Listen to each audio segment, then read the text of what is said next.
Pik përkrahet nga Fluger, Eriscom, Muji Auto Center.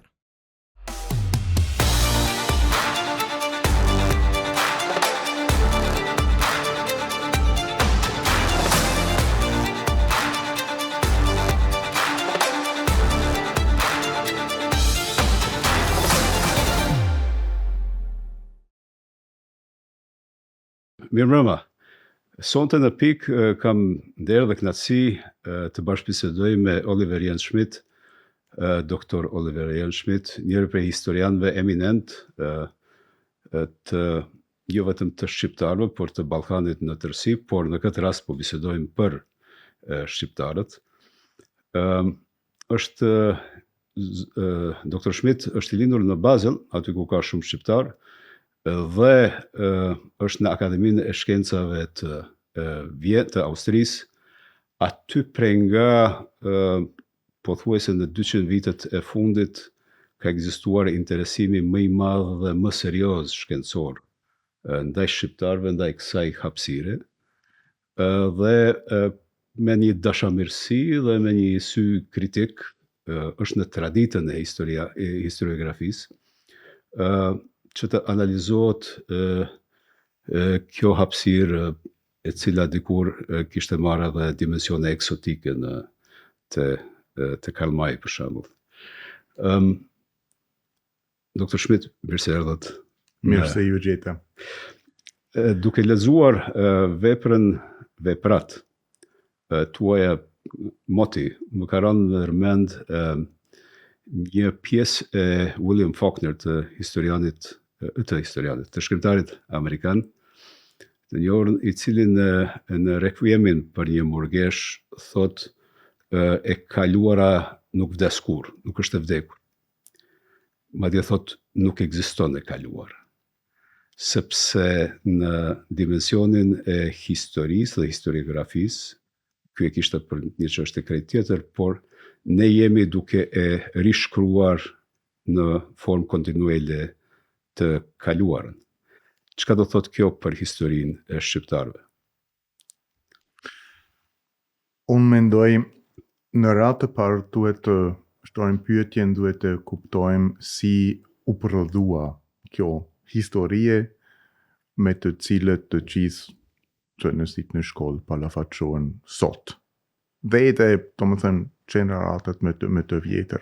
Në rastin e shqiptarëve, unë mendoj ka një veçanti, dhe kjo është fakti që në një mënyrë të institucionalizuar, domethënë me akademitë, me universitetet, kjo histori e shkruar, histori që u shkruar edhe nga historianët profesionist, ka filluar tepër vonë në krahasim edhe me shoqëritë të tjerë. Domethënë faktikisht pas luftës së dytë botërore, me donjë hapë të parë të cilët kanë bërë italianët në Shqipërinë sokiste dhe sidomos edhe në periudhën e okupimit me krimin i një qendër të studimeve albanologjike. Domethënë, por faktikisht gjenerata e parë, gjenerata e parë më gjerë, domethënë që ka përgatitur një interpretimi zyrtar, ishte me një edukim nga Moskë.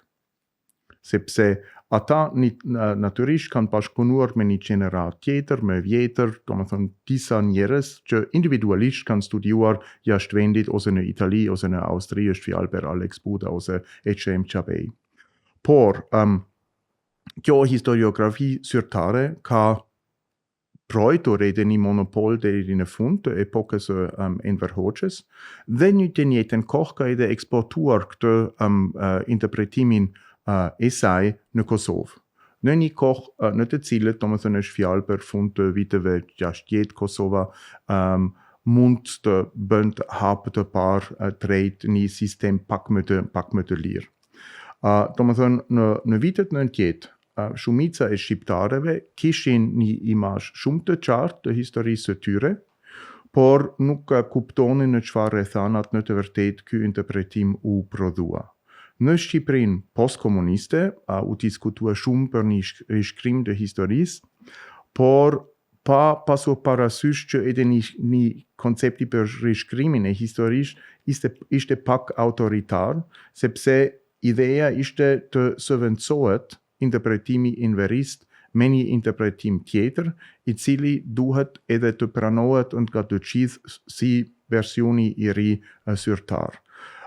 Sot kemi një fenomen tjetër, një element I tretë.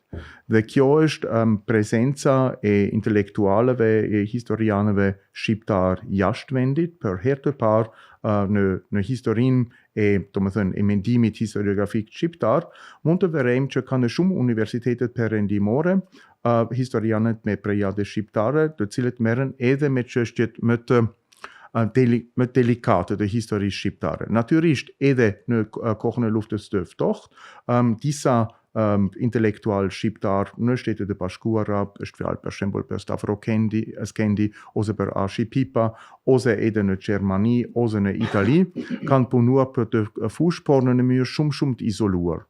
Sot, ky element I tretë, historianët me prejade shqiptare jashtë botës shqiptare, janë të integruar shumë mirë në tendencat historiografike të erëkombëtare, betë çështje në çfarë mënyrë ata vlerësohen në të vërtetë në botën shqiptare ose në semër të botës shqiptare.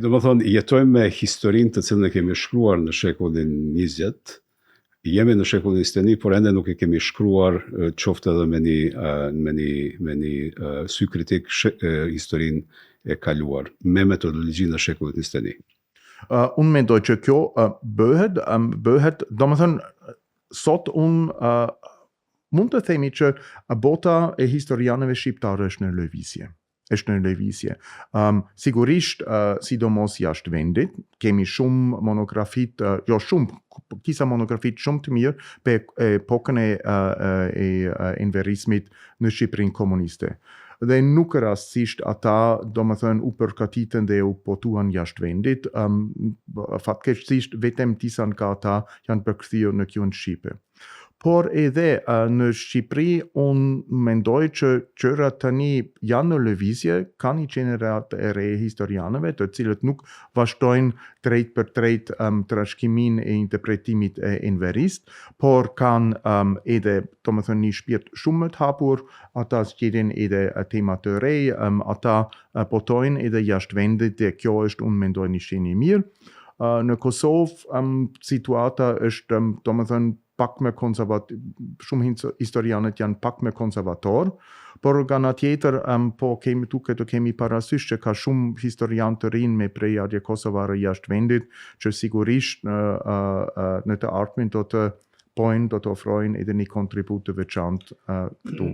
A jemi në gjendje që të kontestojmë ose të bëjmë një reinterpretim miteve të cilat I kemi ndërtuar, miti Skënderbeut, kontinuiteti I lirë shqiptar, via lineare e ndërtimit të kombit, aftësia gati biologjike shqiptare për të tejkaluar fen dhe për të ndërtuar kombin mbi fen.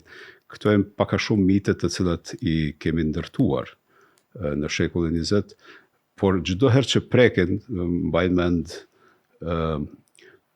përdorimi juaj I fjalës proto-shqiptarët apo proto-sërbët ngriti emocione të mëdha në mesin e opinionit publik edhe në Shqipëri edhe në Kosovë.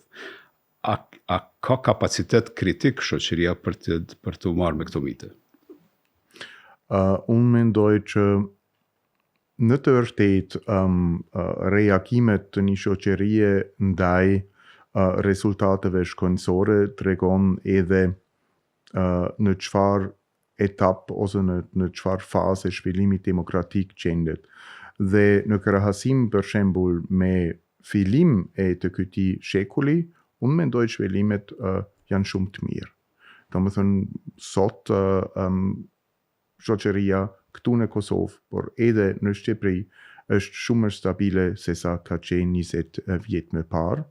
Unë mendoj që ka edhe një si tregues, si faktor interesant për të, edhe për të cilësuar këtë zhvillim, është fakti që interesi për histori nuk është në rritje, Unë mendoj në të kundërtën, kemi më pak emocione. Sigurisht ekzistojnë gjithmonë në një rast specifike, për shembull ku ka tensionet etnike, si në rastin e Maqedonisë për shembull, por edhe sot, domethënë shtetësia e Kosovës është shumë më stabile se sa ka qenë në vitin 2008 ku u botua libretim për Skenderbeu që e kanë edhe keq përdor në një debat në të cilën identiteti kombëtar, pavarësia e Kosovës ishin ende domethënë çështjat të hapur, çështën të thjeshtë dhe ekzistonte ndonjë frikë që edhe të huajt mund të manipulojnë e kaluarën e shqiptarëve. Unë mendoj që sot edhe situata është më stabile. Mund të marrim Skenderbeun, pra mund të themi që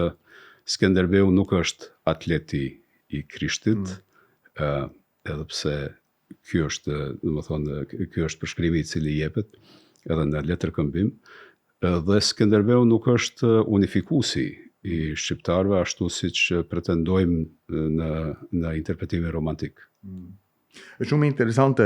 Interpretimi romantik e ka prezentuar Skenderbeu si unifikues real, domethënë që në të vërtetë lidhja e Lezhës krijoi një shtet të bashkuar. Nga ana tjetër, unë mendoj që kjo natyrisht nuk pasqyron realitetin, por në të vërtetë Skenderbeu ka djegur një program të tillë. Domethënë, si mendimtar politik, ai donte të krijonte një preterin e APR-is me mbështetjen e papës. Situata politike realisht e krejtëshme edhe si sot, me shumë krerët me tikime rajonal të cilët nuk pranonin një domethënë një pret Leka Tukacin për shembull ka thënë në mënyrë shumë të bukur, unë nuk duhet të jem në Skenderbeun. Kjo është domethënë përcaktimi i domethënë e një politikanit të fortë me shumë inat, në të njëjtën kohë edhe ishte shumë dinak dhe ai ka pjetuar. Domethënë ideja i shtetit të bashkuar si realitet historik natyrisht nuk pasqyron ndonjë realitet historik. Nga ana tjetër, duhet të theksojmë që ide e një shteti të tillë ekzistonte në mesjetën. Dhe kjo është ideja e Skenderbeut. Dhe prandaj është më rëndësi çmitizimi ose krijimi i linjës ndarëse mes mitit dhe gjithsesi interpretimit romantik dhe fakteve historike. Pse është më rëndësi të flitet për jo kontinuitetin i lirë shqiptar, ose pse është i rëndësishëm ta konvertojmë, pse është i rëndësishëm interpretimi linear i rritjes nga Iliria në Shqipëri. Po.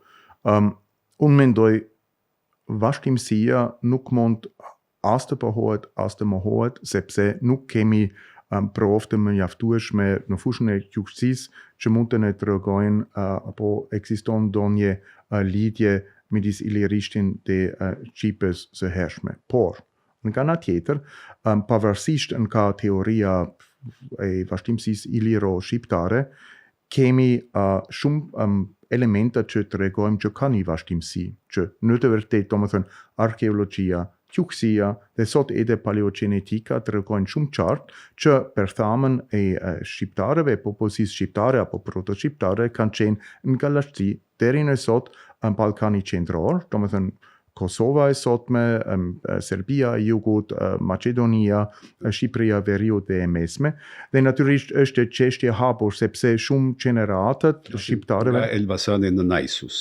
përafërsisht. Po, në Elbasani në Najsus. Dhe kjo sot është mendimi i shkencës. Domethënë që ka vazhdimsi, ka autoktoni, por nuk ka provat apo nëse është fjalë për ilirët ose një popullsi tjetër. Kjo është situata. Domethënë, unë mendoj që mesazhi kryesor është që ne sot edhe shkenca ndërkombëtare mendon që vazhdimsi dhe autoktoni e shqiptarëve edhe në krahasim me popujt të tjerë sidomos slavët është një fakt historik. Kjo është edhe, domethënë, një nga elementet që bëjnë historinë e shqiptarëve aq interesante, por nuk mund as të pohojmë, as të mohojmë. Domethënë, kjo është ndoshta do të gjejmë elementet me të cilët mund të provohet edhe teza e një vazhdimsi apo jo, por unë mendoj që ndoshta edhe për shkuesit të cilët kanë interes për këtë debat, mesazhi kryesor, domethënë rezultati kryesor i debatit shkencor është fakti i vazhdimësisë dhe i autoktonisë. Dhe kjo ngrit pastaj në një premisë politike, kjo është që popujt të cilët janë këtu me vazhdimsi kanë drejt territoriale dhe cungimi territorial, domethënë nga Naisus kemi zbrit te Podujeva. Kjo tregon pastaj se është bërë një tkurrje etnike. Por në analizën tuaj, ju flisni për nuk flisni për komb ende. Pra këto lëvizje kanë qenë pak a shumë të natyrshme të gjitha këto proto-kombet e Ballkanit, apo jo? Mirë për identitetin e njerëzve që flisnin Shqipen apo proto-Shqipen në lashtësinë s'kemi asnjë burim. Por, unë mendoj që vazhdimsi e gjuhës tregon dhe edhe fakti që edhe në epokën moderne, domethënë duke filluar nga shekulli 18, shqiptarët kanë edhe ndryshuar emrin e tyre kombëtare, domethënë ka ardhur në shqiptar quhet është ai që flet në mënyrë të kuptueshme për të tjerët, tregon shumë qartë që gjuha gjithmonë ka luajtur një rol kyçe. Edhe shqiptarët dhe proto-shqiptarët e kanë ruajtur këtë gjuhë, edhe në rrethanat perandorake, domethënë në Rom, në Bizant dhe sidomos edhe në periudhën osmane. Për këtë arsye unë mendoj që shqiptarët mund të krahasohet me në Evropë vetëm me baskët të Spanjës, të cilët edhe kanë luajtur një rol shumë rëndësishme në perandorit, edhe në pretërit, në treg ndërkombëtar, por në të njëjtën kohë kanë edhe ruajtur përmes gjuhës identitetin e tyre. Tonë se nuk kemi shumë burime, domethënë të shkruar, mund të edhe duke studiuar edhe gjuhën, edhe gjuhë është si burim, sepse pasurohet edhe me leksiku latin shumë masiv, dhe prandaj slav, turk, neogrek e tjerë, edhe gjuha është për ne një burim shumë e rëndësishme për të kuptuar në çfarë mënyrë njerëz që flisin këtë gjuhë kanë përcaktuar, kanë perceptuar vetveten. Benedict, me qenë se jemi të gjua, Benedict Anderson në Shoqëritë Imagjinare e jep përshkrimin e vetë-identifikimit të kombit, të fillimit të ndërtimit të kombit, momentin kur ai fillon të përshkruaj Zotin në gjuhën e vet. Dhe ne këtu kemi mesharin e Buzukut si momenti i parë i identifikimit të Zotit në gjuhën shqipe. Është ky edhe fillimi i ngritjes së kombit? Shumë e vështirë. Domethënë Anderson dhe të tjerët teoretikanë të mëdhenj të identiteteve kombëtare mendonin që kombi modern fillon me shekullin 19. Disa nga ata që edhe ideja e kombit në identitet kombëtar fillon vetëm në modernitet. Unë mendoj që sot edhe shumica e historianëve nuk mendojnë ashtu, por ata dinë si në rastin e shqiptarëve që gjuha si elementi kryesor edhe i vetë kuptimit, i vetë dijes, gjithmonë ka ruajtur një rol kyçe, që edhe në mesjet jo vetëm domethënë në Evropën perëndimore, por edhe në aperin mesjetare, del shumë qartë që ka eksistonte një lloj vetë kuptim si grup jo vetëm kulturor, por edhe politik. Dhe e tregon shumë qartë Marin Baletti. Domethënë ai si humanist ishte pjesë e një tendencë, e një frym pan-evropiane në atë kohë, që ka përshkruar edhe grupin e vet si komp me, domethënë, tradita kulturore, me traditat politike, dhe unë mendoj që Baletti është ndoshta shembulli më i mirë që na ndihmon të kuptojmë në çfarë mënyrë edhe domethënë kombi në kuptimin edhe e rilindjes evropiane, ka luajtur edhe një rol kyçe të shqiptarët. Por, është e qartë që kombi në, domethënë, kuptimin modern, po, kjo është një zhvillim, por nuk, domethënë, u krijua nga intelektualët ose nga sipër në shekullin 19, sepse kishte një fundament shumë stabil, edhe të shqiptarët. Dhe kjo është e vetia që gjuha më ndalon ka tjetrin, dhe sidomos fakti që i vetmi popull i cili ka trishuar edhe emrin e tij kombëtar ishin shqiptarët. Dhe përcaktimi, domethënë definicioni i kombit ishte u bë në bazën e gjuhës. Unë jam shqiptar sepse unë flas shqip. Dhe kjo unë mendoj të tregon shumë qartë që ekzistonte një lloj vetë kuptimi që mund të përcaktojmë si kombëtar.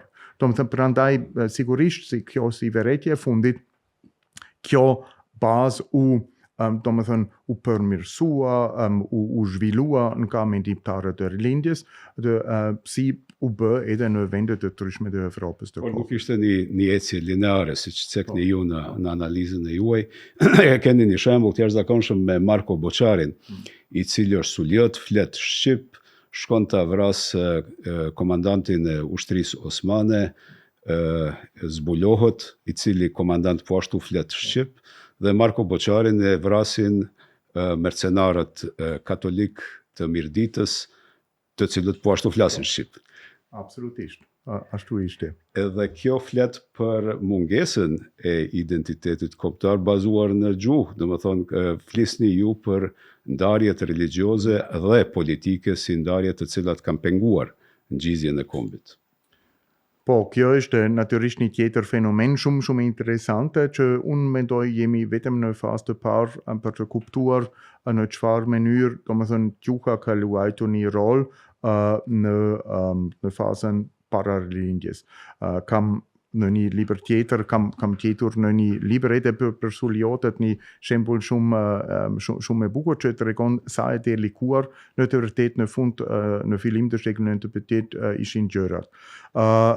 Përsëri kryen kritja greke, dhim çfarë rol arbanitasit kanë luajtur, një përplasje ushtarake midis një komandant osman dhe një udhëheqësi grek, të dy shqiptar.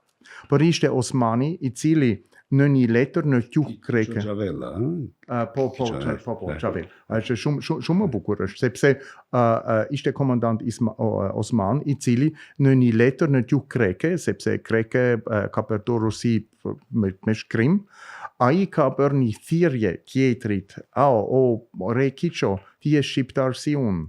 Pse lufton kundër meje? Ti duhet të jesh me ne me osmanët. Po ishte shumë interesante që një komandant osman, musliman me prejate shqiptare përdorte gjuhën greke për të bindur tjetrin i cili është që identiteti i tij kombëtar në këtë situatë duhet të jetë më e rëndësishme se sa përkatësia fetare. Sa e tërlëkuar ishin gjërat. Dhe këtu, domethënë, roli i religionit, cekni ju në analizë, është bukur predominant në spaku nga shekulli 16-17 deri diku i 18, apo jo? Domethënë, njerëzit nuk ndaheshin në bazë të gjuhës, sa ndaheshin në bazë të religionit. Dhe kjo vlen si për pjesën perëndimore të arbërisë, ta quajmë ashtu, andej i maleve të Sharrit dhe këtej maleve të Sharrit në Kosovë. Po, dhe unë mendoj që një nga fenomenet më të interesante të historisë shqiptare është kalimi nga një situatë e tillë te fakti që muslimanët që kanë qenë gjithmonë shumica e shqiptarëve kanë pranuar të krishterë shqipfolës si të parabartë. Dhe kjo bë vetëm të shqiptarët, edhe nga pikpamje historisë botërore. Kjo është përjashtim shumë i madh, edhe në botën muslimane. Po, madje edhe brenda muslimane kemi një policentrizëm islamik, do të thonë nuk kemi një version të islamit, po kemi interpretime të tjera. Po, unë kam ishte fjalë për sunitet, jo për Bektashin. Po, e qartë. Do shta është tash momenti të kalojmë pak të ndërlidhim këtë ndryshimin e emrit të arbërorëve në shqiptar, me qenë se kemi pas një evoluim nga arbërorët tek shqiptarët. Jemi në një lëvizje, kemi hyrë në shekullin 21 në një lëvizje cila do të, në mënyrë hipotetike, do të krijoj shqipërorët, pra banorët e Shqipërisë dhe kosovarët. Apo shkojmë te bashkësitë shqiptare të cilat jo vetëm këtu, por shpërndahen gjithandej botës. Po, fakti që ka sot dy shtete shqiptar në Balkan, natyrisht ka edhe një tikim në formimin e identiteteve, çdo ditë. Por unë mendoj që ky në të vërtetë është si tillë shqiptarët të Shqipërisë dhe kosovarët një fenomeni i shekulli 20, është një konsekvencë e darjes së hapësirës shqiptare në ish-perandorin osmane në vitin 1912 dhe prandaj sidomos me dy zhvillime politiko-shoqërore, kulturore shumë të ndryshme pas luftës së dytë botërore. Në të vërtetë në këtë periud, me enverismin në Shqipëri, me socialismin të stilit titist këtu në Jugoslavi, ka filluar një epokë e re. Sepse edhe në shumë, fushat të jetës, fushat të jetës që kanë tikim për të gjithë njerëz, jo vetëm për intelektualët, dalimet ishin krejt të mëdha. Për shembull, prona private që u shtuk krejt në Shqipërinë enveriste, por ka pjetuar këtu në Jugoslavi. Dalimi edhe i lëvizjes i përgimit në Shqipëri ishte për herë e parë në gjithë historinë e shqiptarëve që në epokën e enverismit njerëz nuk kishin të drejtë të lëviznin as brenda as jashtë vendit. Por për shqiptarët e Jugoslavisë, ata qarkullonin jo vetëm brenda vendit, por edhe jashtë. Qarkullonin edhe jo vetëm malërat, por edhe teknologjia dhe dia këtu, te shqiptarët e Jugoslavisë. Shqipëria ishte vend mbyllur. Feja u ndalua në Shqipërinë enveriste, ka pjetuar këtu. Mirë, e gjithë zhvillimi drejt një shoqërie më laike, kjo u bë, hapë hrap këtu në Kosovë, në Shqipëri reptësisht u imponuan ka sistemi, dhe unë mendoj që dalimi kryesor që pjeton deri më sot është shkatërimi i besimit në tjetrin në Shqipëri, sepse sigurimi, një institucion, një shërbim sekret që u kontrolluan nga shqiptarët kundër shqiptarëve, ka në të vërtet shkatruar të gjithë strukturat shoqërore edhe deri në familjen. Kjo nuk u bë te shqiptarët të Jugosllavisë. Dhe kjo në të vërtet ishte në historinë e shqiptarëve një revolucion shumë modern e cili në fundit ka quar edhe drejt eksistencës të dy shteteve shqiptar sot në Balkan, me kulturë politike. Kjo është mendimi im që dalimi kryesor midis Shqipërisë dhe Kosovës është kultura politike.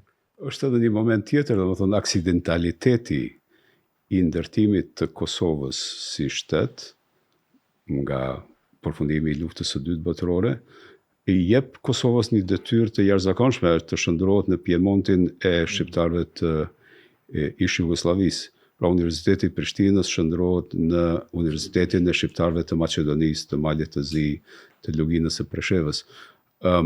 Çfarë flet kjo pastaj për relacionet mes identiteteve shqiptare në Shqipëri dhe në këtë pjesën lindore të arbërisë? Unë mendoj që ju keni bërë një vërejtje shumë të rëndësishme. Ishte interesant që në të vërtet kombi modern, do më thënë si komp laik me shtresë intelektuale, u krijua në Universitetin e Prishtinës. Mund të përcaktojmë shumë qartësisht në çfarë hapësirë konkrete kjo u bë. Kjo është edhe shumë interesante. Domethënë intelektualët, zhvillimi i një shtresi intelektuale kishte një rol kyçe të jashtëzakonshme.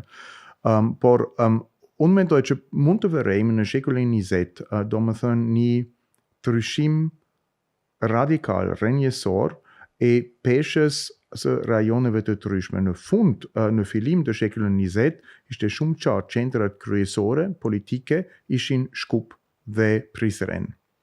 Shkupi ka humbur shumë në shekullin 20. Domethënë nga kryeqyteti vilajetit së Kosovës deri një situatë, një pozitë shumë marginale në botën intelektuale shqiptare dhe edhe politike. Dhe edhe sot natyrisht në shekullin 20 u trishua një lloj tabele e prestizhi shqiptar.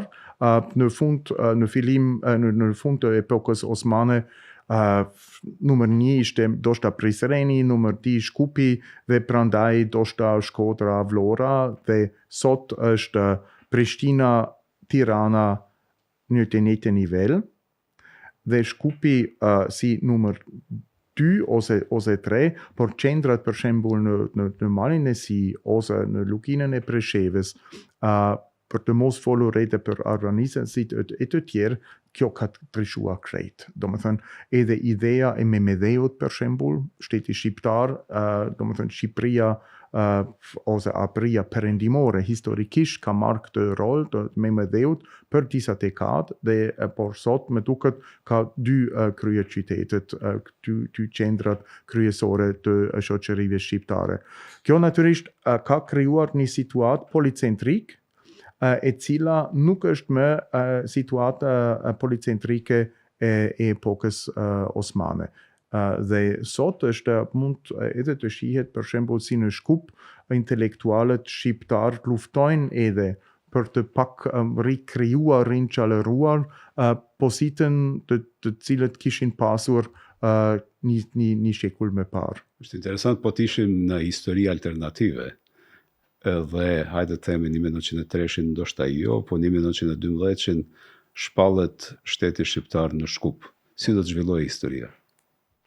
Po, ishte shumë afërt, domethënë jo është vetëm historia kontrafaktike, por në atë kohë kjo ka edhe shkaktuar një reagim shumë të ashpër nga ana e shteteve ballkanike, domethënë kjo ka shkaktuar luftën e parë ballkanike faktikisht. Natyrisht kjo do të ishte në atë kohë edhe përfundimi i një zhvillim politik të gjatë. Domethënë me lidhjen ka filluar me lidhjen e Prizrenit dhe gjithmonë në fund të epokës osmane qendra e veprimtarisë politike ishte në lindjen e hapësirës shqiptare, jo në perëndim. Mirë intelektualët, sidomos nga jugut, nga Toskeria, ortodokses dhe Bektashin, kanë bërë një kontribut shumë të veçantë edhe për zhvillimin e vendimin politik, por politika konkrete nuk e kanë bërë. Politika konkrete u bë nga krerët sunite të shqiptarëve lindor. Dhe kjo ishte dhe Hasan Prishtina ishte shumë afër realizimit të këtij projekti. Dhe sigurisht në një shtet të tillë, Tirana do të kishte mbetur një fshat i vogël në periferi perëndimore. Edhe Durrësi do të ishte qyteti më i madh ndoshta. Po sigurisht Durrësi do të kishte luajtur një rol ndryshe si porti i rëndësishme, por natyrisht edhe Shkodër, sepse Shkodra është një nga qytetet që ka humbur shumë në shekullin 20, sidomos në periudhën komuniste. Domethënë kulturalisht ka humbur elitën, ka humbur edhe pozitën si një nga qendrat letrare, kulturore më të rëndësishme. Edhe po ta shikojmë në një kornizë shumë të gjertë, këto ishin 3 qytete me kontinuitet të përhershëm që nga perandoria romake. Po. Pra do të kishim 3 qytete romake të cilat ringjallen, apo jo, në Arbëri. Dhe natyrisht do të ndrojë edhe balansa, nëse njeriu hyn pak a shumë edhe laboron më tutje, do të kishte ndikim edhe te gjuha. e unjësuar. Absolutisht. Do të thonë, ky rrypje Shkup Elbasan do të ishte, besoj unë, dominues në gjuhën Një lojke knishtit do të ishte qenë skjuksërtare. Natyrisht me tonja elementet të toskërishtjes, por jo toskërisht me disa elemente të knishtit. Pse, do më thonë, kemi një lloj vonese, edhe pse ju nuk e quheni vonesë në komformim, po vonesë në shtetformim. Dhe vonesa i atribuohet lidhjes që kanë pas shqiptarët, adaptimit të tyre brenda perandorisë osmane. Do më thonë, janë të fundit që e braktisin.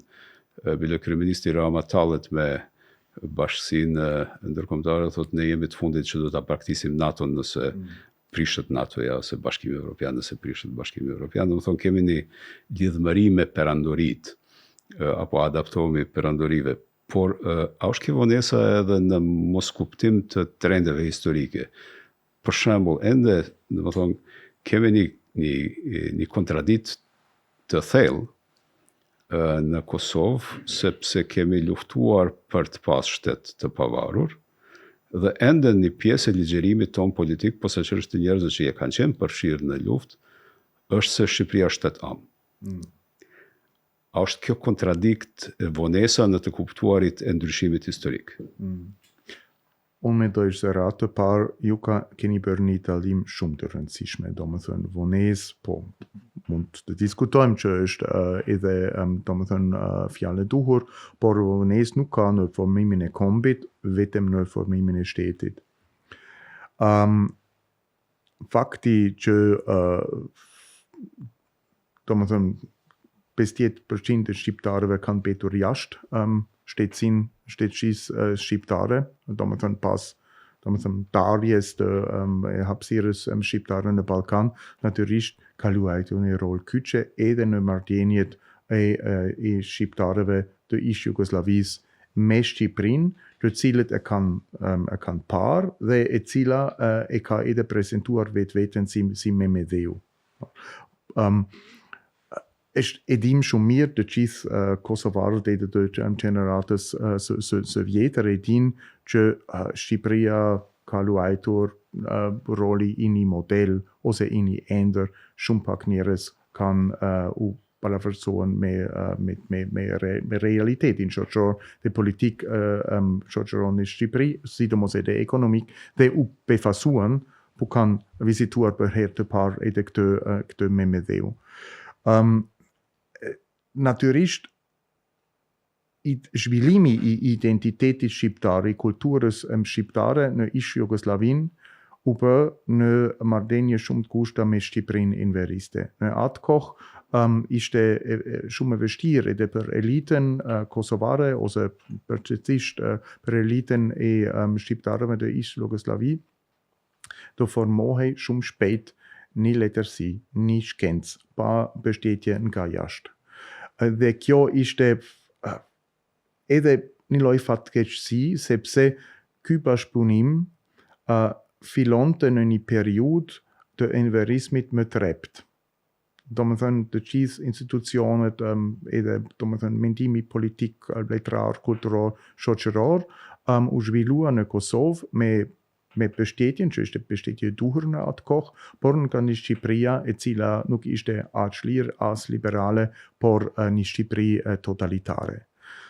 Por ideja edhe një lloj mirënjohje natyrisht ka mbetur. Ka edhe betur Shqipëria, ka edhe luajtur një rol të veçantë në luftën e çlirimit për Kosovën, dhe ka elita tiranëse, natyrisht elita ka gjithmonë insistuar në prioritetin ose në rangun e parë e Shqipërisë në të gjithë botën shqiptare, të gjithë ata të cilët flasin për një kulturë policentrik, edhe u sulmuan, ka njëherë sulmuan edhe sot, por faktikisht shqiptarët jetojnë në një situatë policentrike, jo vetëm në Ballkan, por edhe në diasporë, dhe nuk kjo nuk është specifike për shqiptarët, sepse ka edhe popujt e ndryshme të cilët ishin dëndar për tonë kohë, dhe edhe një darje shumë e shkurtër, unë mendoj që rasti Gjermanëve tregon shumë mirë, mund të ketë konsekvence të rëndë, sepse darje e Gjermanëve ishte gjysmë shekull, 25 vjet, por edhe sot mund të shohim që zhvillimet shoqërore dhe ekonomike dhe dalimet kanë krijuar një dalim aq të thellë që edhe me shumë para, me shumë reformat, nuk mund të mbushësh, domethënë, këtë dalim. Nga ana tjetër, mund të edhe të pyesim, a është fatkeqësi të jetosh në një sistem policentrik, në të cilën njerëz mund të qarkullojnë, mund të diskutojnë, ska rruga e kombit për shembull ka krijuar një realitet të ri për kosovarët që shpeshherë shkojnë në Shqipëri vetëm për të pirë një kafe, nga ana tjetër, për fat të keq, ka shumë pak shqiptarë që vinë në Kosovë edhe për të kuptuar pak realitetin, dhe unë mendoj që kjo qarkullim pak i njanshëm luan edhe një rol. Për shumë shqiptarët të Shqipërisë është e vështirë është jo pa pranueshme, por kanë vështirësi të pranojnë realitetin e shtetit të Kosovës, i cili në shumë fushat punon më mirë se sa shteti shqiptar, të kuptojnë edhe kulturën politike kosovare, në të cilën është krejt normale që një parti e cila humb zgjedhjet pranon edhe rezultatin pa e kontestuar dhe pa dhunë në parlament, dhe unë mendoj që ka disa mos marrëveshjet, keq kuptimet në çështjet shumë konkrete, sepse kosovarët e njohin Shqipërinë shumë më mirë se sa shqiptarët Kosovën, ose edhe të gjithë shqiptarët e ish Jugosllavisë, sepse mungesa edhe interesit edhe njohjes për shqiptarët të Maqedonisë, për shembull, është në Shqipëri sigurisht shumë më i thellë se sa, domethënë, njohja ose mos njohja e gjendjeve e situatës konkrete në Kosovë. Madje me një lehtësi janë quajtur Maqedonës në të folmen e përditshme. Po me qenë se jemi të emrat, kur isha në Sicili, në Piana degli Albanesi, në Horën e Arbërshve, me Zefski Rodimagjën, autorin, shkrimtarin e madh arbëresh, në një moment rshita dhe thash, ne shqiptarët, sepse ishim edhe një prift në tavolinë, po ashtu arbëresh, dhe tha, ne arbërorët, më korrigjoj, sepse ata kanë ruajtur emrin me të cilin janë larguar nga arbëria, dhe kur unë u ktheva, e mendova dhe thash, kjo më ka ndodhur edhe një herë tjetër në një kontekst negativ, është hera parë në Shqipëri kur më kanë quajtur kosovar. Përderisa ne kemi qenë të rritur këtu në mënyrë të përhershme në identifikimin ton si shqiptar dhe ruajtjen me një dozë nacionalizmi të kësaj ideje të emërtimit, dhe këmë shtyn të çështja e identifikimit ton, të identiteteve tona në zhvillim në shekullin 21. A do të kemi identitetet të këtilla arbëror, kosovar e tjera, që do të jenë nën shtresa e identitetit të përbashkët shqiptar. Po e marrë shembull identitetin gjerman, i cili është shpërndar në shumë shtete, apo gjermanofon, ta quajmë ashtu. Mund të edhe pyesim në krahasim me botën e Jugos Gjermane, çfarë në të vërtetë janë dalimet për shembull midis Zvicrës dhe Gjermanisë. Mirë, janë dialektat, por në radhë parë kultura politike.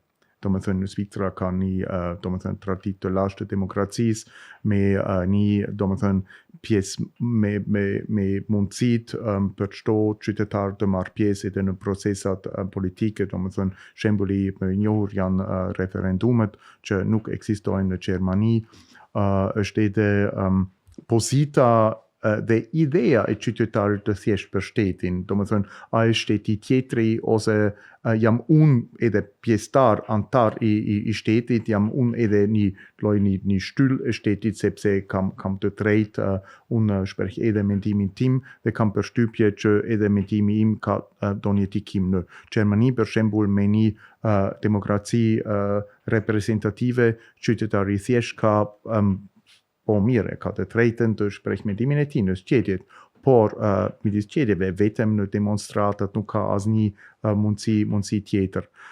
Edhe në Austri, për shembull, ku ekziston sigurisht një lloj mendim ose një atmosferë, një identitet pak më autoritar. Mirë, kjo është trashëgimia i një monarkisë. Dhe për këtë arsye unë mendoj një shoqëri ose një kultur mund të ndaj të njëjtin gjuhë ose edhe të njëjtin letërsi me variante të ndryshme edhe me dialektet, por sa përket kulturën politike mund të dalohet në mënyrë aq të thellë dhe unë mendoj që kjo është dallimi kryesor midis shqiptarëve të Kosovës dhe të Shqipërisë, sepse shqiptarët e Kosovës kanë luftuar për lirinë e tyre. Do më thënë, nuk kanë pritur asgjë nga një shtet, vetë iniciativa, vetë organizimi, kjo ishin shtyllat edhe të çlirimit të Kosovës. Te shqiptarët të Shqipërisë, zhvillimi ka qenë në epokën komuniste krejt ndryshe. Ata kanë humbur idenë e vetë iniciativës, ata u friksuan nga shteti i ka në të vërtetë paralizuar dhe edhe atomizuar, sepse edhe shërbimi sekret, sigurimi, ka shkatruar besimin në mes të familjes. Kjo nuk ndodh kur. Edhe sot në Shqipëri është shumë qartë përplasje politike, është shumë e rrept, ideja e kompromisit është me pak e zhvilluar se sa në Kosovë, mirë, edhe në Kosovë përdoret nga njëherë në fushat elektorale një gjuhë shumë i ashpër, por do më thënë çfarë është edhe koncepti i shoqërisë i shtetit në Shqipëri në Kosovë. Në Kosovë unë kam përshtypje edhe duke diskutuar me njerëz që shumica e tyre di që ne e kemi bërë shtet. Po, nuk shteti na e ka bërë, por ne kemi bërë këtë shtet. Kjo është shteti ynë. Natyrisht me të gjithë topsit, por ne kemi edhe mundësit të përmirësojmë shtetin. Kjo në Shqipëri, unë kam përshtypje, është krejt ndryshëm. Për këtë arsye, do më thënë, sa përket e gjithë botën shqipfolse, që është policentrik, qendra është këtu në Ballkan dhe qendra ka dy pjesë me dy kulturë politike të ndryshme, Shqipëria dhe Kosova. Sa përket të tjerët, unë mendoj apëreshët sigurisht në shekullin 20 edhe me të drejtat kulturore që u ka ofruar edhe shteti italian, tani edhe qendjen në një situatë shumë të mirë dhe mirë pasurojnë edhe debatet të tillë me një pikpamje galash te arvanitësit për fat të keq është krejt ndryshme, por sigurisht edhe ata, domethënë kontaktet private, sepse nuk janë aq të dukshme në nivelin zyrtar, arsyetojnë ashtu që ne jemi domethënë me prejardhje arbër dhe për ne edhe domethënë emri i fjalës shqiptar tingëllon krejt ndryshe. Ndoshta për të thelluar këtë kontrast mes Kosovës dhe Shqipërisë, në Shqipëri një pjesë e madhe e shekullit 21, që është fund shekullit 20, shekullit 21, është rizbulimi i shqiptarëve, qytetarëve të Shqipërisë mes veti, për shkak të bllokimit jo vetëm të udhëtimit jashtë vendit, po edhe udhëtimit brenda vendit. Do të thonë, njeriu nuk ka mundur të kalojë prej një qyteti në qytet tjetër me lirinë më të madhe dhe do të thonë, më shumë se një qerek shekulli, Shqipëria është duke rizbuluar vetveten. Në Kosovë, pos identifikimit të shtetbërjes, që është projekt, do të thonë, nga viti 45 deri sot, është edhe krijimi i aleancës me Perëndimin, sepse liria e Kosovës nuk do të ishte mundur pa krijimin e aleancës me Perëndimin dhe ky interakcion në mas të madhe determinon edhe formën e veprimit politik tonë. Do të thonë, Kosova konsiderohet si pjesë e një bote, sepse ajo botë i ndihmoi të bëjë e lirë. Por sigurisht edhe shumë kosovarët kanë një përvojë ndryshe nga shqiptarët të Shqipërisë, për shkak që mërkimi ka filluar tepër herët. Domethënë, mirë, NATO ka ndërhyrë në Kosovë, por edhe diaspora, domethënë që nuk ekzistonte në rastin e shqiptarëve të Shqipërisë, në atë kohë ka luajtur një rol kyçe. Jemi duke hyrë në qerekun e dytë të shekullit 21, dhe në një farë forme ende jemi duke trajtuar problemet të shekullit 19 në këtë region. Në mas të madhe, do të thonë, vijat ndarëse, vijat e fërkimit janë vijat e fërkimit mes perandorisë otomane dhe asaj austro-hungareze, në këtë rast Bosnia-Hercegovina, si shembulli më i qartë, dhe vendimet e Kongresit Berlinit që kanë bëjnë me shqiptarët dhe të cilat u korrigjuan më pastaj.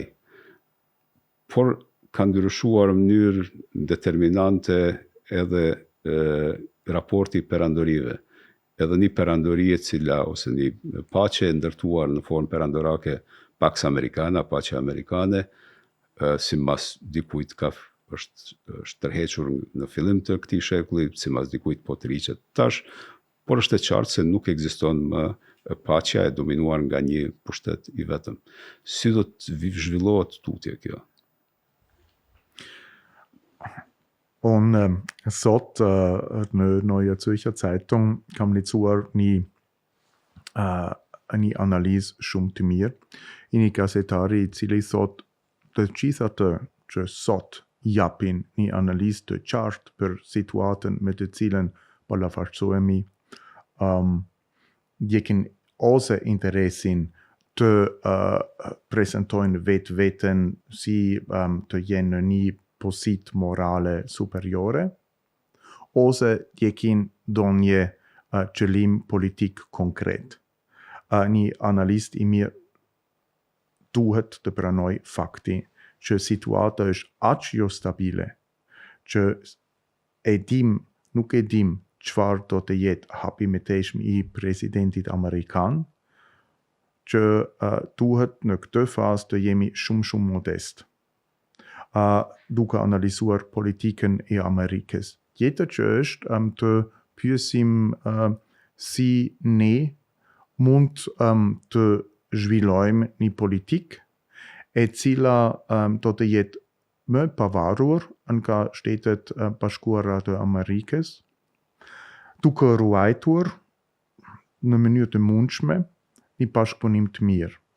Sepse jemi vetëm në muaj 2 e qeverisë Trump, natyrisht ai ka ndryshuar shumë me fjalë, domethënë por duhet të pyesim edhe çfarë u bë konkret, për shembull edhe në rastin e Ukrainës ose edhe prende. Është e qartë që ai përdor në mënyrë shumë interesante edhe fjalët edhe një retorik politik për të krijuar faktet. Por ku në të vërtet ka krijuar faktet, sidomos në Evropë, domethënë ai ka forcuar Bashkimin Evropian të ndryshojë politikën e saj në riarmatim. Por kjo kanë kërkuar edhe shumë qeveritë amerikane, evropianët asnjëherë kanë reaguar. Po është e qartë që ne nuk e dim po nëse ky qeveri ndjek vetëm një plan ose vepron domethënë me aksione të afatshkurtër. Unë mendoj që unë pajtohem me këtë analist zviceran që është tepër e rrezikshme të ju ofrojmë tani edhe shoqërive tonë një interpretim aq i shpejt. Për shembull, një reagim Shumë I ashpër ka ardhur nga ana e Friedrich Merz I cili do të bëhet do të zgjidhet kancelari I ri në Gjermani. Po pse ai ka reaguar ashtu? Sepse ai donte ndryshonte in der Konstitutën e Gjermanisë, kishte nevojë edhe për një shumicë për të, domethënë, për të bërë një botë të ri, I cili do të jetë një peshë shumë I madhe për gjeneratet e ardhshme në Gjermani. Domethënë ai ka përdorur frikan ka Trumpi në frika edhe nga një luftë. Unë mendoj që frika ka Rusia është diçka që është shumë e reale, sepse kërcenim nga ana e Rusisë ka. Por kjo ka rinqallëruar edhe domethënë një frika në Gjermani dhe frika angst në Gjermani gjithmonë ka qenë një fenomen jo vetëm shoqëror, po edhe politik. Është shumë vështirë, domethënë të jesh kjak ftoht në këtë situatë.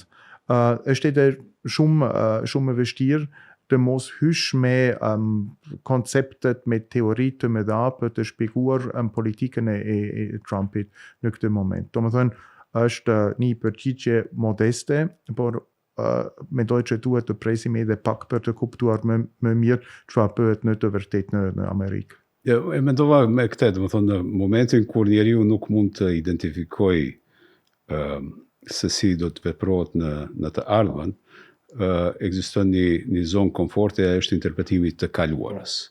Dhe këtu përdoret historia. Për shembull, të veprimet e Putinit shifet një Rusi imperiale e shekullit 19, dhe nëse kjo është e vërtet, dhe nëse kemi tërheqje të Amerikës nga si mbrojtësi Evropës, atëherë mund të hymë në një periudhë të koncertit të Evropës, të baraspeshës fuqive ruso-britaniko-francezo, në këtë rast Gjermanie ose Bashkimi Evropian si një alternativë. Por problemi për mua në këso kthimi të historisë është se çështja themelore e dal nga Kongresi I Berlinit, që do të thonë kriza e aneksimit të Bosnjë-Hercegovinës vazhdon të jetë aty. Unë mendoj që sot ballafaqësohen dy shkollë mendimi politik. Kemi një shkollë vjetër në të cilën sidomos ekonomia, financat, domethënë I tashme dhe e ardhme, domethënë një vizion shumë të afatshkurtër, kanë sotëruar, kanë edhe sunduar, dominuar skenën politike. Dhe kjo vlen sidomos për elitat të Evropës perëndimore. Domethënë ka shumë pak njerëz që ka ndonjë kuptim të historisë, as në politik, as në diplomaci. Por sot për rreth kemi politikanët si për shembull Putin, I cili mendon në kategoritë historike, që nuk kuptohen te ne. Domethënë, unë mendoj që kjo është një keq kuptim klasik që perëndimi mendon me ndonjë koncesion ekonomik, me ndonjë kompromis, mund të zgjedhim edhe problemin e Ukrainës. Edhe në Kinë kemi një udhëheqës I partisë I cili mendon në kategorik të afatgjat, edhe shteti vepron, punon në këtë mënyrë, dhe ne nga ana tjetër në perëndim mendojmë që një periudhë, domethënë 4 vitesh, është tashme, domethënë një kapitull shumë I madh. Dhe kemi humbur edhe aftësinë të përfshim edhe historinë e analizën tonë. Mund t'ju jap një shembull konkret. Shumë politikanët e gazetarët e ne nuk e dinë çfarë ka bërë Zoti Vučić në vitet 90. Duhet të përsëritet gjithmonë për t'i timuar të kuptojnë që ky njerëz kishte edhe një biografi, domethënë në shekullin e kaluar, që ka betur I njëjti, domethënë mund të duket që kjo është një vërejtje shumë e thjeshtë, por fatkeqësisht nuk është. Politikanët e diplomatët të ne me një edukim në drejtësi ose në shkencat shoqërore, fatkeqësisht nuk kuptojnë si mendojnë të tjerët. Keni përmendur, sot kthehet historia, por edhe historia si nin ka dimensioni kryesor të mendimit politik.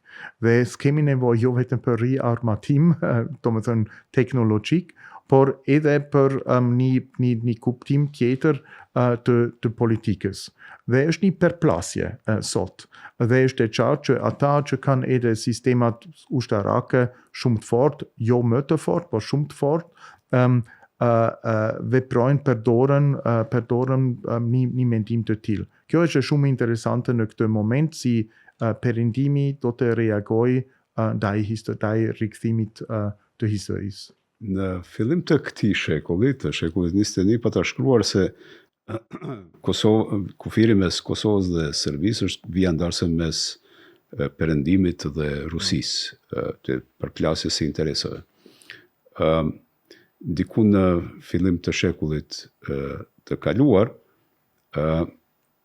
shqiptarët vendosën krejtësisht në formë unanime që të orientohen ka perëndime me një akt që s'kishte të bëjë hiç me armatime, kishte të bëjë me gjuhë.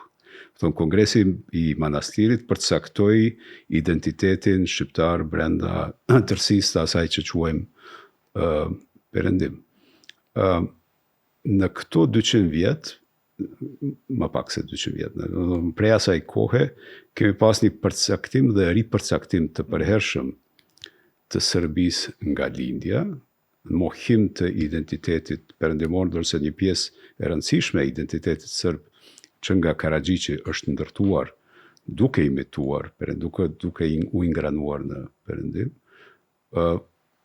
Por a mund të ndodhë që në shekullin 21, në këtë pjesën e dytë, në çerekun e dytë të shekullit 21, vijandarse mes Kosovës dhe Serbisë të jetë vijandarse mes botës perëndimore dhe një bote euroaziatike kineze, të interesave të Kinës, që rruga e Kinës e filluar në Beijing të përfundoi diku te Merdari.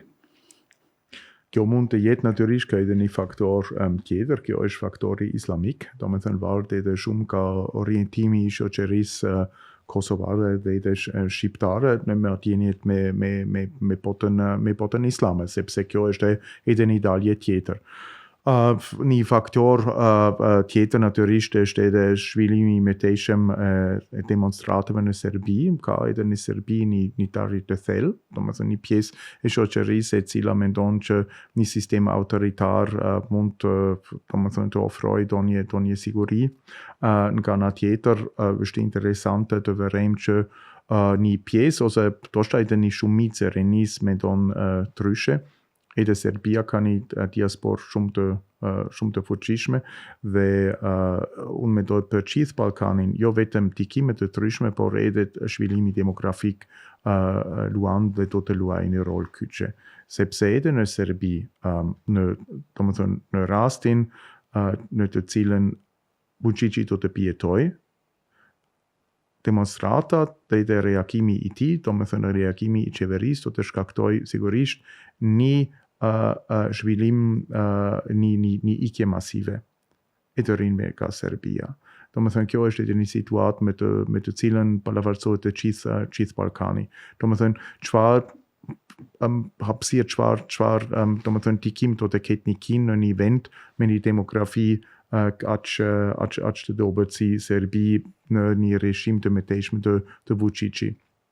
Nga ana tjetër,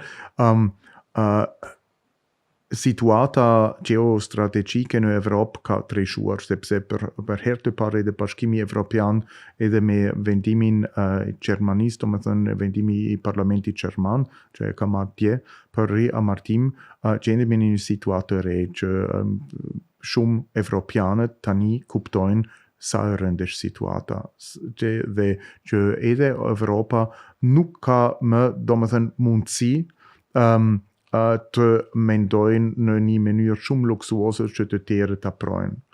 Dhe unë shpresoj dhe ka edhe shenje të parë që jo vetëm Ukraina dhe Siria do të jenë objekte të një politik të re nga në Bashkimit Evropian, por unë shpresoj që edhe Ballkan, sepse ka lëvizje edhe pozitive, ka shtete të ndryshme që janë domethënë shumë kooperativ si për shembull Kosova dhe gjërat mund të ndryshojnë edhe shumë shpejt këtu dhe kjo është shpresa ime personale dhe kjo kjo quhet edhe që dikimi kinez dhe dikimi rus do të përjashtohet nga Balkani.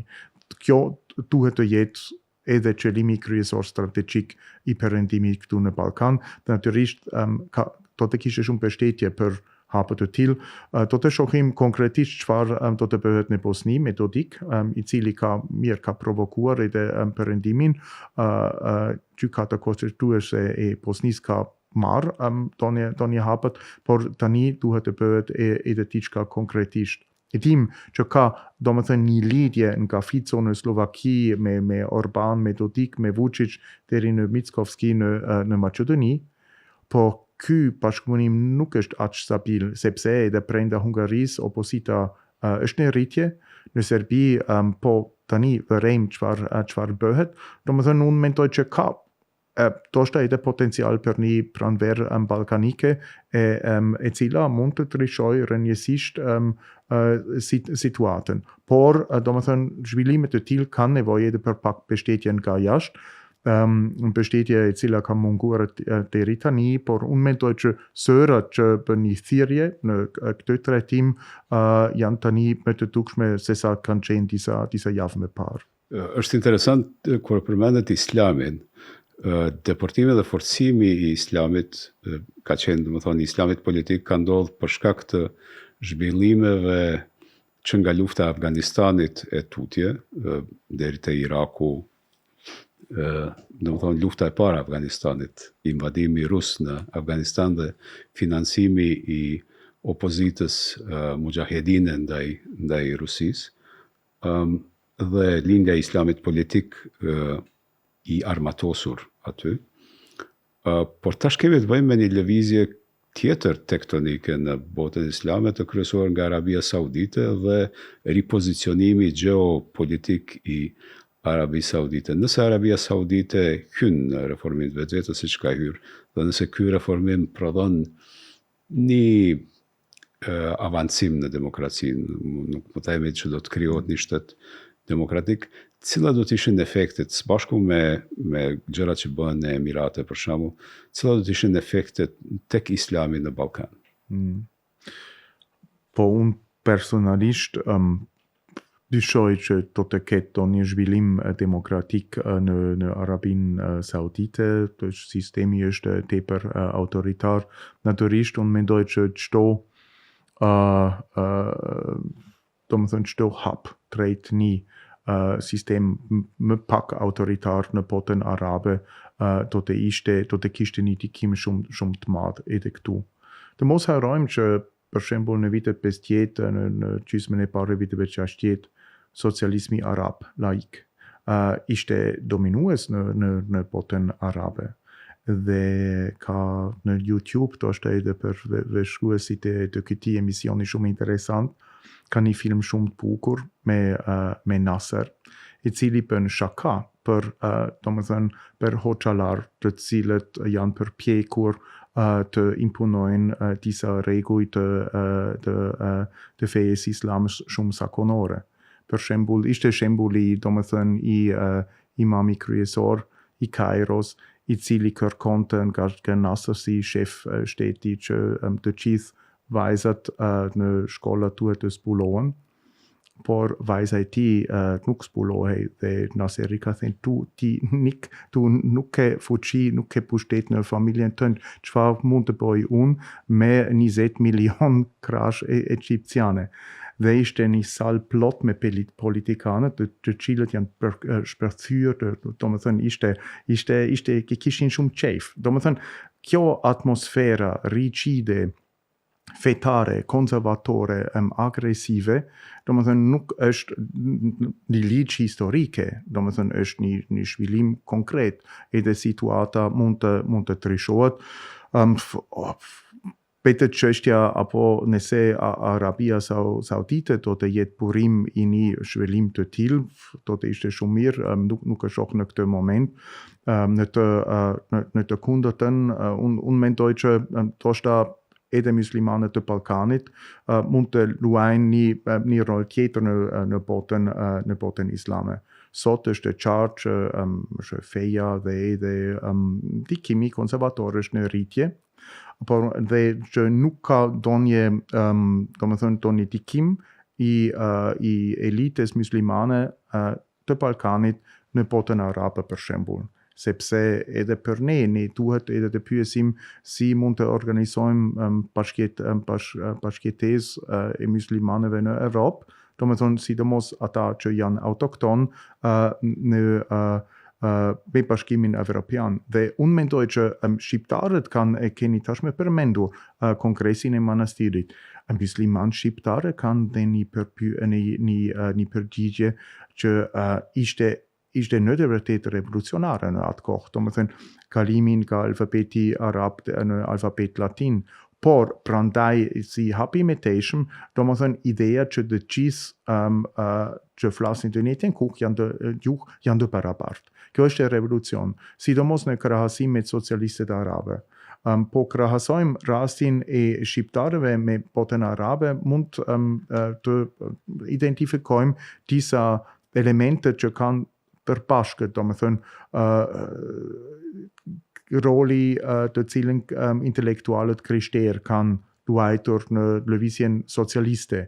Idenë e tyre edhe në botën arabe që ne muslimanët e krishterë ne kemi të përbashkët një histori, një kulturë, një gjuhë, dhe edhe një të ardhmen me socialismin, me modernitetin. Ky kombinim gjuha si fundament I identitetit kombëtar dhe modernizimi I shoqërisë. Kjo ishte domethënë një shpresë, ishte domethënë atë që ata kanë premtuar. Kjo ide ka të shtuar në botën arabe, por kishte një sukses, domethënë që nuk është pa kontestuar sot, por kishte një sukses shumë të madh të shqiptarët. Dhe unë mendoj që nuk ka edhe kjo përvoja historike, edhe mendimtarët musliman shqiptar mund të ofrojnë edhe botës arabe diçka, domethënë pak edhe si për provokim për debat, si mund të bashkohet moderniteti edhe me një feje moderuar. Po, kur mendova për Arabinë Saudite dhe vendet e Xhirit, mendova në ndërprerjen e një trendi I cili ka qenë eksportit të revolucionit të islamit politik. Pra, ndërprerja e islamit politik është I mirëseardhur për gjithë muslimanët evropian. Dhe posaçërisht edhe për shqiptarët që jetojnë në Zvicër në vende tjera ku piketohen si fokuset të ndikimit politik. Por ekziston dallim fundamental mes të dy modeleve të ndërtimit të shoqërisë në islam, kjo është që gjuha arabe është gjuhë kuranore dhe kalimi I Kuranit në shqip në fund të shekullit 20 në fakt ka shërbyer si një rrjedhë normale e adaptimit shqiptar ndaj modernitetit dhe përkatësisë evropiane. Mendoj se këtu e kemi mbrit një pjesë të analizës, natyrisht po të kishim edhe një orë e gjysmë do të elaborojmë më shumë, por meqense ky është një bashkëbisedim, po të kishit ndonjë pyetje, do ta vazhdonim. Po unë desha të kthejmë pak edhe në fillim të debatit, si shihni ju e ardhmen, domethënë e marrëdhënieve shqiptaro-kosovare, domethënë kemi debatuar edhe për çështjet identitare, por ka edhe domethënë fushat të ndryshme si ekonomia, shoqëria, kulturë, jo vetëm në çështjen në fushën e çështjes identitare. Do të kemi, thonë, ekzistojnë disa mundësi të analizës. E para është kjo rruga nikahshe që kemi në komunikim. Thonë, shqiptarët e Kosovës ndihen në shtëpi, në Durrës, në Vlorë, në Saran dhe tjera. shqiptarët e Shqipërisë ende nuk ndihen në shtëpi kur vinë këtu, vinë për një ditë dy. Pra shqiptarët e Kosovës e njohin Shqipërinë shumë më tepër, e ka njohur në fakt Shqipërinë shumë më tepër edhe kur ka qenë Shqipëria e mbyllur. Pra shqiptarët e Kosovës kanë lexuar letërsi nga Shqipëria dhe e njohin letërsinë, nuk ndodh anasjelltas. Pra kemi një rrugë, një kashe kulturore dhe kjo është një sfidë për të ardhmen. Te Kosova kompenzimi i komunikimit bëhet edhe me perëndim. Pra gjithnjë e më shumë do të kemi komunikim me shfaqje teatrore, me libra tjera, e kemi shokun tonë të përbashkët Enver Obellin, i cili ka shtëpinë botuese tash në Zvicër dhe prej andej Zürichu shndrohet në një qendër të re shqiptare në shpërndarjen policentrike.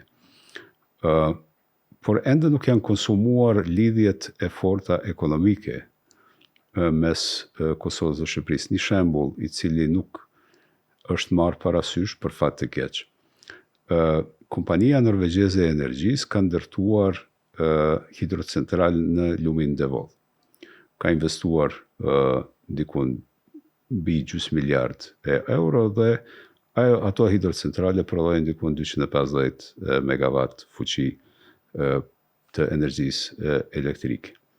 Në një marrëdhënie normale politike dhe ekonomike mes Kosovës dhe Shqipërisë, Kosova do duhet të shkonte dhe të kërkonte që të ndërtoj hidrocentral në lumin Devoll, sepse kjo do të kompenzonte pastaj nevojat energjetike të Kosovës, dekarbonizimin e prodhimit të energjisë elektrike, adaptimin rregullave të Bashkimit Evropian, fundit investim brenda një hapësire gjuhësore, një kombëtare. Pra këto janë sfidat të cilat nuk ilustrojnë për një mungesë ndërlidhje më të madhe. Kohabitimi i dy shteteve shqiptare është kohabitim i cili pasuron, besoj unë, hapësirën shqiptare dhe problemi tash i përbashkët i kësaj hapësire nuk është ekzistenca fizike, që ka qenë problem, më thonë, relativisht vonë e kemi siguruar ekzistencën fizike edhe si kombë edhe si shtet. Problemi i thelbësor i kësaj shoqërie është mungesa e prodhimit të shpresës për të ardhmen. Dhe gjenerimit të shtytjes të gjeneratave të reja për të kërkuar shpresën, projekcionin e ardhmërisë dikund tjetër. Dhe shpopullëzimi i Kosovës dhe i Shqipërisë është aq dramatik sa në vitin 2031 presim që të bijmë dikund në shifrat dikund mes viteve 70 dhe 80 të shekullit të kaluar. Dhe kjo faktikisht është edhe pyetja e tytë, sepse unë kam edhe udhëtuar shumë, sidomos në zonat rurale, malore, në vitën e fundit, kam parë shumë fshatra të praktisura, sigurisht me ndonjë potencial turistik, por njerëz nuk kam sipas mendimit tuaj çfarë duhet të bëhet për të, domethënë, ndryshuar situata nga një ikja në një si qëllim ideal, një Kosovë i cili do të jetë një shtet, një vend në të cilët njerëz imigrojnë me kënaqësi. Kjo nuk ka të bëjë më me investime ekonomike, mendoj unë. Njerëzit të cilët shkojnë, është një analizë e cila është bërë me valët e emigrimit kuban. Është një sociolog kubano-amerikan i cili ka bërë dhe i analizon valët e njerëzve që ikin për në Amerikë. Dhe vala e fundit të cilën ai e analizon janë njerëz të shtresave të mesme, të cilët i kanë rregulluar punët, pak a shumë brenda Kubës, të asaj Kube socialiste, por kanë ikur sepse nuk kanë parë shpresë për të ardhmen. Problemi i Kosovës është që çdo familje e cila ulet dhe thot kur ta mri moshën e pensionit, a do të mund të kujdesem për shëndetin tim? A kam sistem shëndetësor i cili kujdeset për mua? A do të mund të jetoj me pensionin? Fëmijët e mi, a do të mund të mësojnë apo do të jetojnë në këtë sistem të tanishëm arsimor në të cilën 78% të nxënësve të moshës 15 vjeçare nuk e kuptojnë tekstin të cilën e kanë lexuar. Pra, a i jepet një siguri bazike sociale një gjenerate të njerëzve apo jo? Dhe kjo është dilema bismarkiane. Më thonë, kur Bismarku e ndërton shtetin social, a e ndërton në mënyrë që njerëzit mos të rebelohen kundër atij shteti. Në këtë rast, ikja është rebelim ndaj gjendjes së tanishme dhe kërkesë të një projekcioni më të mirë. Shumë faleminderit. Ishte një kënaqësi. Edhe për mua.